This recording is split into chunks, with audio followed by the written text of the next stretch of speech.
Olá, meu nome é Eliana Rodrigues, eu sou aqui do Senai Alimentos e no vídeo de hoje, em parceria com a Padacom, nós vamos falar sobre o processo Bean to Bar.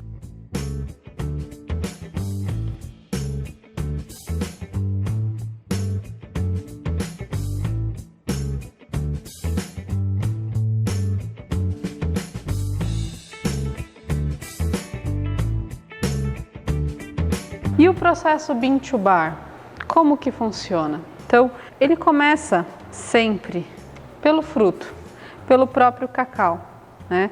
Na escolha do tipo de massa de cacau que vai ser utilizado. Esses dois são iguais? Não, eles são de variedades diferentes. E a variedade, ela muda a qualidade do produto, porque de acordo com o tipo do cacau, a gente vai ter uma massa de cacau, um chocolate de sabor mais frutado. Eu posso ter um sabor mais amargo, mais adstringente, posso ter um sabor mais adocicado. Isso tudo depende de quem? Deste primeiro ingrediente que a gente tem. Lógico, não preciso comprar o fruto para poder produzir o meu chocolate. Eu posso comprar a partir da massa de cacau, que é essa que eu tenho aqui. Então, a massa de cacau, ela é o fruto que já passou pelo processo de fermentação, secagem, torração, moagem. Aí é extraído um líquido, né, na verdade, enquanto está quente, semelhante a esse aqui, então que parece bem o chocolate, que isso aqui nada mais é do que a massa de cacau derretida, ou seja, esse produto que sofreu aquecimento. Então é extraído essa massa, que também é chamada de licor de cacau, né? A partir dessa massa, ela é prensada no equipamento, onde é retirada a gordura, ou seja, a manteiga de cacau, e o que sobra é chamado de torta de cacau, que posteriormente é moído e transformado em cacau em pó, que é esse produto que a gente tem aqui. Ou seja, a mistura dos dois ingredientes é exatamente igual a esse aqui. Então, se eu quero produzir chocolate branco, eu trabalho só com a manteiga. Se eu quero produzir chocolate ao leite ou meio amargo, trabalho com o cacau em pó ou a massa de cacau.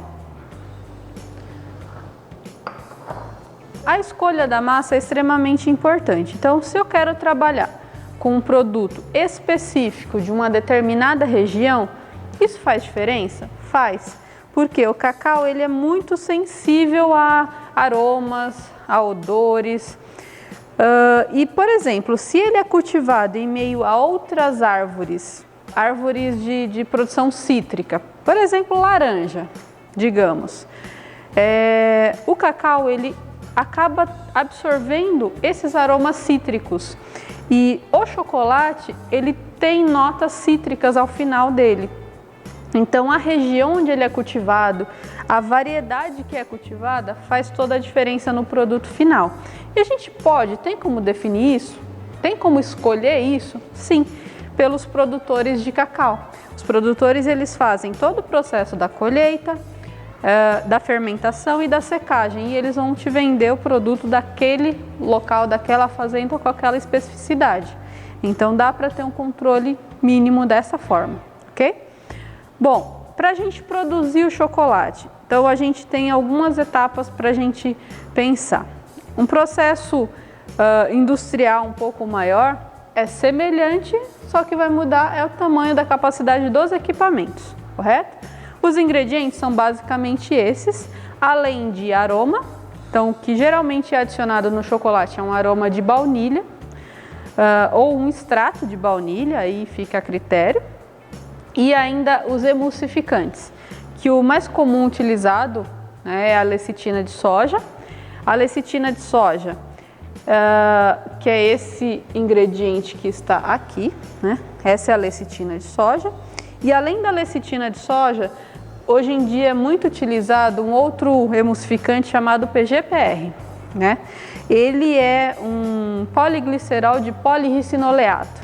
Ele vai ajudar na fluidez, a lecitina também ajuda, mas a lecitina faz uma coisa que o PGPR não faz, que é auxiliar no brilho, né? Então, a utilização da lecitina faz com que o meu chocolate fique com um brilho mais bonito. Então, na hora que eu colocar no molde, esse brilho vai aparecer melhor, de melhor forma, ok? Além, né, desses ingredientes, que é o que a gente vai produzir aqui, a gente vai ter o açúcar. Estou utilizando aqui açúcar refinado, mas poderia ser um açúcar cristal, um açúcar demerara, o açúcar mascavo, aí tudo vai variar o sabor do produto final. Então eu quero fazer um produto mais orgânico, então eu utilizaria um mascavo ou um demerara. O mascavo ele tem um sabor bem mais forte, então isso vai aparecer no chocolate ao final. Vou usar leite em pó integral, né?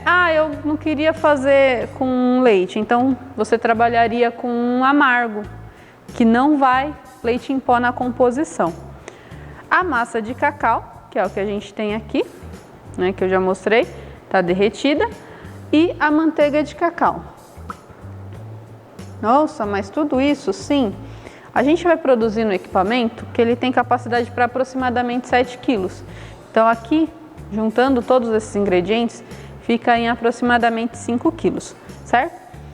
Esse é um chocolate ao leite um pouquinho mais forte, né? A gente tem uma intensidade de sabor um pouquinho maior. O chocolate ele tem em média de 30 a 35% de manteiga de cacau, ou seja, de gordura. Então, para dar a fluidez, para dar a crocância, para dar a textura do produto final, tá? Os ingredientes em maior quantidade geralmente é o açúcar. Então, se vocês olharem na composição da maioria dos chocolates, principalmente os nacionais, o primeiro ingrediente é açúcar, principalmente aqueles que não têm um percentual tão elevado, então os chocolates mais comuns, certo? Bom, a gente vai fazer agora o produto, então eu vou levar para o moinho de esferas. Geralmente quem trabalha com bean to bar também utiliza um moinho de pedras. Então usa um dos três. Para a indústria é muito mais eficiente utilizar ou moinho de rolos ou moinho de esferas. Mas essa escolha depende também dos ingredientes que ela escolheu utilizar. Por quê? No moinho de esferas a mistura ela precisa ser líquida. Então eu preciso ter bastante manteiga de cacau já no início do processo. Eu vou usar a massa de cacau. Para o moinho de rolos, a mistura precisa ser mais sólida inicial para fazer o refino. Então eu posso utilizar, por exemplo, o cacau em pó e a manteiga de cacau separadamente. Porque inicialmente vai o cacau em pó e no final do processo, após o refino, aí sim eu adiciono a manteiga de cacau, certo? Então aqui na escola nós vamos utilizar o moinho de esferas, que é o moinho que a gente tem apropriado para refino da massa de chocolate. Então, o que a gente vai fazer? A gente vai fazer a mistura desses ingredientes, né? Então, inicialmente eu vou adicionar lá na máquina a massa de cacau, a manteiga de cacau, o açúcar e o leite em pó, mais o aroma de baunilha. Esse aqui é um aroma que ele é um concentrado que tem a fava de baunilha, então a gente consegue ver. Então, ele é mais natural, certo? Vou adicionar lecitina? Nesse momento não, porque eu vou refinar essa mistura, então transformar ela em partículas bem fininhas que o meu paladar não consegue sentir, para depois eu entrar para a etapa de conchagem. A etapa de conchagem é uma etapa onde o chocolate ele fica em movimento. Para quê? Para os ácidos formados na fermentação da semente de cacau, os voláteis eles saiam. A umidade que tem aqui também vai sair, e se eu adicionar a lecitina prende a umidade, então a gente acaba perdendo um pouquinho na consistência. Então ela precisa sair neste momento da conchagem, e ao final da conchagem aí sim a gente faz a mistura da lecitina de soja e deixa batendo por mais algum período, para depois tirar o chocolate da concha e aí sim temperar e produzir os nossos produtos. A etapa de conchagem, ela demora, depende muito do processo, mas ela demora de 6 a 8 horas no mínimo, até 72 horas. No nosso equipamento, a gente consegue trabalhar com ele por 24 horas e ele fica a uma temperatura de 60 graus, 65 graus. Se eu trabalhar uma temperatura um pouco mais alta, a gente consegue deixar menos tempo. Se a gente trabalhar em temperatura mais baixa, o tempo aumenta. Para que serve essa conchagem? A conchagem nada mais é do que a etapa onde o sabor, o aroma do chocolate, ele vai ser desenvolvido. É a etapa onde acontece uma reação química natural dos alimentos quando sofre aquecimento, que é chamada de reação de Maillard. Isso vai acontecer porque a gente tem o leite, por exemplo, né? E porque a gente tem um pouco de açúcar também, né? No caso aqui seria o açúcar redutor, o açúcar refinado, cristal ou demerara, que seja, é sacarose. Dentro da sacarose a gente tem glucose e frutose. A glucose é um açúcar redutor, a lactose do leite também. Então isso, com o calor e agitação, vai promover a reação de Maillard, que é uma reação onde acontece o escurecimento e a modificação do aroma e do sabor. Isso é ruim? Não, isso é ótimo. Isso é o que transforma alguns produtos. É por causa da reação de Maillard que a gente tem, por exemplo, tão delicioso doce de leite. Por quê? O doce de leite basicamente é água com leite, né? O leite no caso, e açúcar e cozimento. Não tem o mesmo sabor. Por quê? Porque a reação de Maillard, ela promove essa alteração de sabor. E isso é muito bom. Então, a gente vai fazer essa mistura, vai fazer o refino. O refino, eu não posso deixar a qualquer granulometria, então a gente vai medir, né? Essa granulometria, se ela ficar muito fina, o chocolate fica muito viscoso. Se ficar muito grosso, eu sinto na boca. Isso não é bom. Então, eu preciso de uma granulometria adequada. Quanto que eu deixo? Em torno de 20 micras. É o adequado. Mais baixo que isso fica viscoso, mais alto que isso eu sinto muito no paladar. Como a gente está usando um açúcar um pouquinho mais refinado, a mistura é única. Caso eu esteja usando um açúcar cristal, um açúcar mais grosso, é interessante moer o açúcar antes de fazer o refino da mistura inteira, ok? Então, vou começar adicionando lá no nosso equipamento no moinho de esferas. Então, sempre começo com a gordura. Por quê? Aqui, no meio dessas esferas, se eu colocar o ingrediente seco, as esferas elas não vão agitar com tanta facilidade. A gordura ela serve como lubrificante, então ela faz com que as bolinhas elas deslizem uma na outra, para não travar o equipamento também.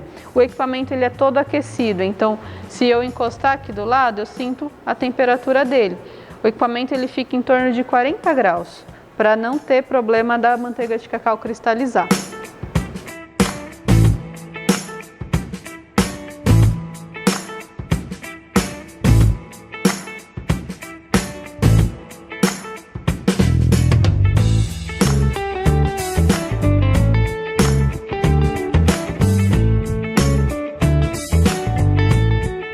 Como eu estou utilizando aqui também para aromatizar o aroma de baunilha com a fava, eu vou colocar para refinar junto para que as bolinhas da fava elas não apareçam depois. Então, vou adicionar agora nesse momento a fava de baunilha, aliás, o aroma de baunilha com a fava, o extrato de baunilha, que é só esse pouquinho mesmo. E aí eu começo a adicionar o açúcar e o leite em pó.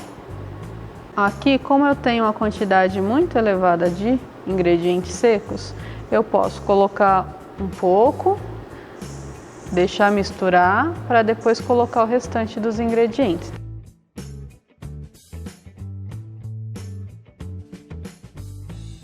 Bom, parei a máquina, estou abrindo para verificar se o açúcar foi todo misturado, então a gente pode ver que sim. A partir desse momento a gente pode adicionar o leite em pó. Então eu vou adicionar o leite em pó para continuar a mistura. Agora a gente vai deixar misturar até chegar na granulometria que a gente deseja. Esse processo ele demora aproximadamente 40 minutos a 1 hora para acontecer. Então agora a gente vai tirar uma amostra do nosso chocolate para a gente poder fazer a leitura da granulometria. E como que eu faço essa leitura? Posso colocar direto no micrômetro? Não. Eu preciso diluir para conseguir pegar todos os grãozinhos para verificar a granulometria. Como que eu faço essa diluição? Então, com óleo, seja óleo de soja, milho, canola, qualquer um, eu vou diluir uma quantidade de chocolate nesse óleo, vou misturar e vou colocar no micrômetro e vou medir. A granulometria ela precisa atingir, como eu falei, em torno de 20 micras. 20 a 22 micras é o ideal, certo? Então, medindo, chegou a 22 micras, a gente vai adicionar o chocolate na concha e vai deixar no processo de conchagem por, pelo menos no nosso caso aqui na escola, por 24 horas. Mas poderia ser estendido até 72 horas. Esse foi o vídeo de hoje, espero que você tenha gostado. Deixe seu comentário, se inscreva no canal da Padacom, ative as notificações para receber os novos vídeos e até o próximo vídeo.